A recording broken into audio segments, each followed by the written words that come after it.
Well, yes, indeed. The Nigeria Football Federation, NFF, has directed members of the Super Falcons technical crew to step down with immediate effect. And this follows a difficult 2026 campaign in which the team failed to secure an automatic ticket to the FIFA Women's World Cup. And this is the first time this has ever happened. The NFF Executive Committee announced the decision in a brief notice on Monday without stating a reason for the directive. It says, in fact, if you go to the X handle of the NFF right now, you're going to see that statement which says the Executive Committee of the Nigeria Football Federation has asked members of the Technical Committee of the Super Falcons of Nigeria to step down with immediate effect. Of course, we began our campaign in Group C with a defeat by Malawi, who are making their debut in the competition. But perhaps when you consider the fact that Malawi went on to reach the final, where they lost to Cameroon, who won the WAFCON title for the first time, you may be tempted to forgive the Super Falcons for losing their first game.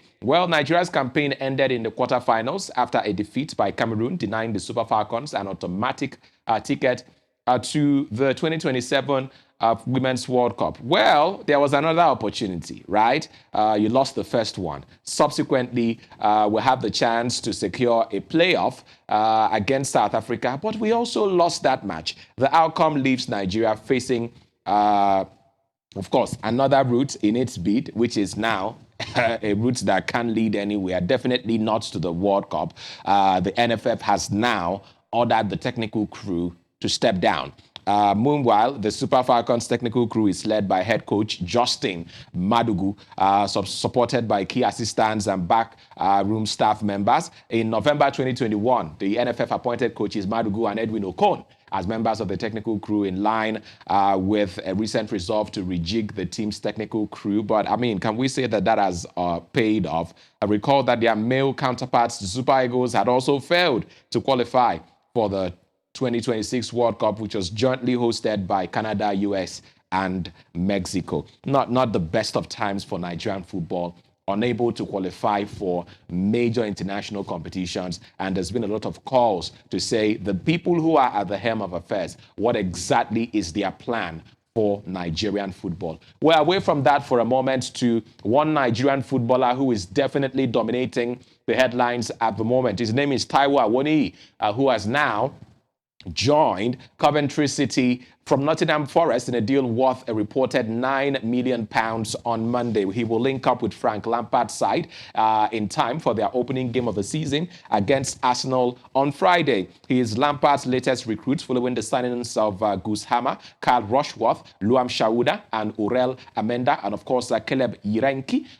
Coventry are back in the Premier League. This is the first time it's happening in 25 years after they won the championship last season. He says, I'm very excited about this season and I can't wait to get started. Coming from Awoniyi, he's been capped 10 times by Nigeria, and he said farewell to the City ground when he was given a guard of honor by the Forest squad during their preseason friendly against Brest on Sunday. He spent 4 seasons at Forest, scoring 23 goals in 103 games in all competitions before losing his place for much of last term. The likes of Chris Wood and Igor Jesus, leading the front line for Nottingham Forest. Well, elsewhere, Ipswich boss Gary O'Neill made a double raid on his former club Strasbourg to sign Julio Enciso and Abdul Autara on Monday. And Shishko is back at Ipswich in a deal reported to be £25 million after spending 6 months on loan from Brighton in 2025 in a spell that ended in their relegation from the Premier League. The Paraguay winger who played for his country at the recent World Cup joined Strasbourg in September 2025, impressing O'Neill enough to end a 5-year contract after the managers moved to Ipswich in the close season. And ahead of Ipswich Premier League opener at home, Ivorian forward Autara was also reunited with O'Neill. And of course, they won the promotion